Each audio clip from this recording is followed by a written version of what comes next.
तो यहाँ के लोग रोजगार के लिए तो फिर जाना पड़ेगा बाहर लोगों को।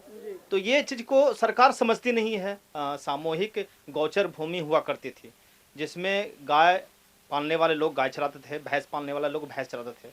उसको मुख्यमंत्री के द्वारा दलाई लामा ट्रस्ट को मात्र 1 रुपया में लीज पे दे दिया गया है। तो यहाँ के लोगों को बहुत दिक्कत हो रही है, काहे कि मुख्य यहाँ पे जो है लोगों का मुख्य पेशा है गौपालन। तो कौची कही हमनी के तो देखा बैठे के जगह ना है, बैठे के भी जगह है यहाँ। मतलब अब आप लोग के पास अपनी जगह जो है वो नहीं बची हुई है, सब चल गए, कुछ ना हो। शौचालय वगैरह की समस्या है, घरों में बना हुआ है पूरे तरीके से शौचालय? वो अपना बनाए हैं, अपने से बनवाए हैं? हाँ। सरकार की योजना कुछ ना। आपकी आवाज को सुनने आ रही है प्रभात खबर इलेक्शन एक्सप्रेस। देखते रहिए प्रभात खबर इलेक्शन एक्सप्रेस।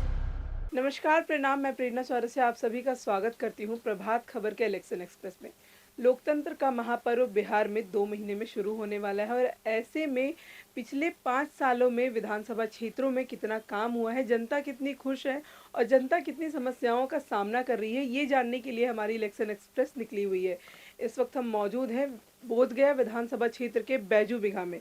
यहाँ पे जनता मौजूद है, जनता से जानते हैं कि समस्याएं कितनी हैं, कितने समस्याओं का समाधान हुआ है और कितना ज़्यादा विकास हुआ है। 5 साल इलेक्शंस को होने वाले हैं, अब अगला इलेक्शन होने वाला है। कितना कुछ विकास हुआ है, कितना समाधान हुआ है समस्याओं का? देखिए, यहाँ पे विकास के नाम पे जीरो है। ये पिछले 15 सालों में 5 साल अगर छोड़ दिया जाए तो ये 10 साल यहाँ पे कोई भी किसी भी तरह का कोई विकास नहीं हुआ है। और यहाँ पे जो अभी वर्तमान विधायक हैं उनके द्वारा काम किया जा रहा है। अगर यही एनडीए का अगर कोई विधायक होता तो यहाँ पे कोई विकास नहीं होता। क्या तो सारी समस्याएं जो हैं क्षेत्र के, वो सारे समस्याओं का समाधान हो गया है? नहीं, सारे क्षेत्र का नहीं हुआ है। नहीं, इस क्षेत्र में सारी समस्याओं का समाधान हो गया है? नहीं, सारा समस्या अभी समाधान नहीं हुआ है, कुछ समस्याएं अभी भी बाकी हैं। जैसे यहाँ पे एक हम लोग का पूरे ये गांव के लिए एक सामूहिक गौचर भूमि हुआ करती थी, जिसमें गाय पालने वाले लोग गाय चराते थे, भैंस पालने वाले लोग भैंस चराते थे। उसको मुख्यमंत्री के द्वारा दलाई लामा ट्रस्ट को मात्र 1 रुपया में लीज पे दे दिया गया है।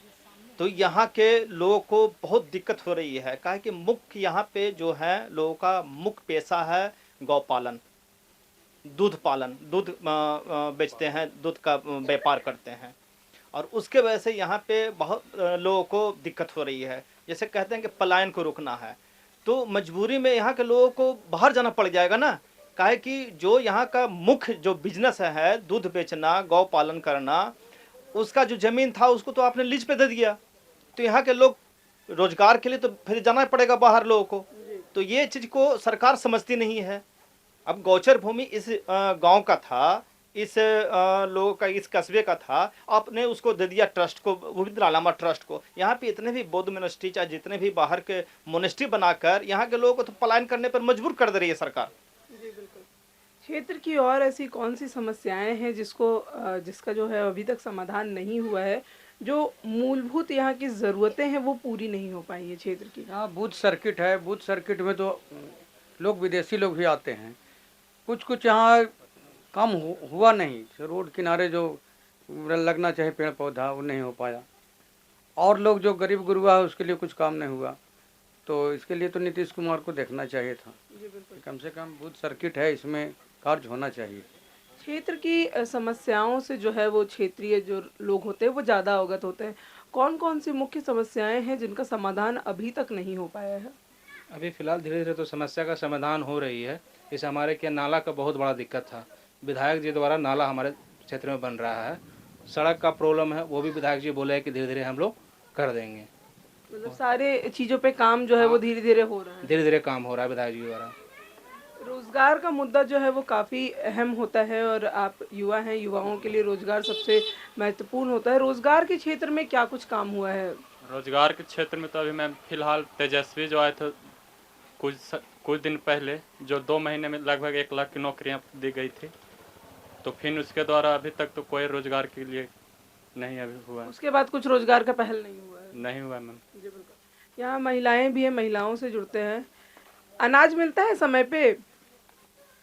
ये राशन कार्डवा अनाज मिलता है, चावल दाल मिलता है? हाँ मिला है। घर में शौचालय है? हाँ है। क्या कुछ समस्याएं महिलाओं को लेकर जो होती है उन सभी का समाधान हो चुका है? नहीं, बहुत हमने के दिक्कत है। इतना मैदान चला गया तो इससे हमको रोजगार सब कुछ चला गया ना। बैठे करने की जगह ही ना है। तो बोल रहे हैं कि घर भी चला जाएगा, तो हम लोग कहाँ जाएंगे? घर भी चला जाएगा? हाँ, बोली भी चला जाएगा और मैदान चलिए गया तो हम लोग बहुत दिक्कत है। क्या क्या कुछ परेशानी है क्षेत्र की जो आप लोग शिकायत किए हैं उन परेशानियों के बारे में? केकरा कही हमने, किनका कहिए हैं? जाबरन तो यहाँ घर देखा बाउंड्री मार के चल गई थी कि बेख हम लोग के जमीन है या वही ना कही काल का थी कि हम लोग किन चुके हैं तो हम कैसे अथी करें, हमको सरकार दे दिया है तो कौची कही हमनी के तो देखा बैठे के जगह ना है, बैठे के भी जगह है यहाँ। मतलब अब आप लोग के पास अपनी जगह जो है वो नहीं बची हुई है? सब चल गए, कुछ ना हो। शौचालय वगैरह की समस्या है? घरों में बना हुआ है पूरे तरीके से शौचालय? वो अपना बनाए हैं, अपने से बनवाए हैं? हाँ। सरकार की योजना कुछ ना, हम एक पैसा ना सरकार के कुछ जाने थे। जी बिल्कुल। जितने भी क्षेत्र के लोग हैं उनका साफ तौर से कहना है कि सरकारी योजनाएं जो है वो उन तक नहीं पहुंच पा रही है और साथ ही साथ क्षेत्रीय और भी कई सारी समस्याएं हैं जिनके बारे में वो बातचीत कर रहे हैं। अब देखने वाली बात रहेगी कि आने वाले दिनों में इस क्षेत्र का कितना ज़्यादा और विकास हो पाता है या समस्याएं वैसी की वैसी बनी रह सकती है। कैमरे के पीछे हमारे साथ रंजन और मैं प्रेरणा चौरसिया। अब हमें दीजिए इजाज़त। शुक्रिया। प्रभात खबर.com, विश्वास वही, रफ्तार नहीं।